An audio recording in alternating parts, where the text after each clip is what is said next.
Amadou Gon Coulibaly a annoncé depuis Ferké ce samedi 27 juillet l'ouverture de 45 guichets emploi dans les 13 communes du district d'Abidjan et le lancement d'une nouvelle plateforme pour ceux en recherche d'emploi, invitant par ailleurs aux autres jeunes du pays de se rendre dans les chefs-lieux de préfecture de région pour se faire recenser et bénéficier de ces opportunités d'emploi, a fait savoir le Premier ministre ivoirien qui prenait part à un meeting de soutien à Alassane Ouattara devant des centaines de partisans arrivés des 11 régions du Nord.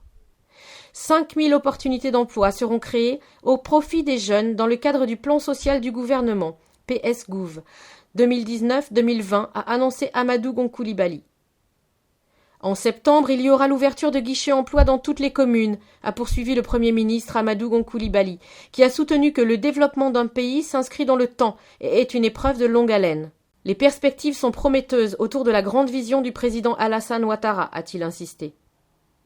Amadou Gon Coulibaly a saisi l'opportunité de ce rassemblement grandeur nature pour apporter des clarifications sur divers sujets d'actualité, dont le droit de timbre de la carte nationale d'identité à 5 000 francs, la CEI, le RHDP et la candidature RHDP à la présidentielle de 2020.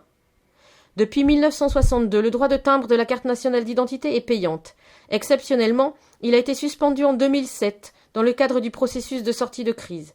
Mais en 2014, l'Assemblée nationale a adopté la loi sur le rétablissement du droit de timbre, a révélé le Premier ministre. Ce faisant, il faisait savoir, sans le nommer, que l'ex-président de l'Assemblée nationale, qui, avec certains de ses lieutenants, milite pour la suppression du droit de timbre à la CNI, a validé ce droit de timbre de 5 000 francs CFA. Il a surtout insisté sur la création du RHDP par Alassane Ouattara, qui vise le dépassement des clivages ethniques dans notre pays.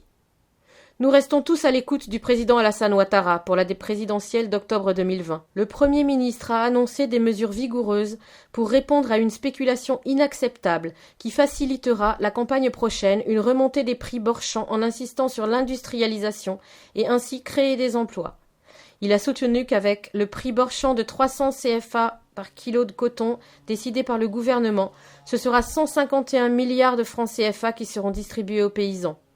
Sur cette spéculation, les revenus de coton ont progressé de 87 milliards de francs CFA pour la campagne 2016-2017 à 122 milliards francs CFA pour la campagne 2018-2019.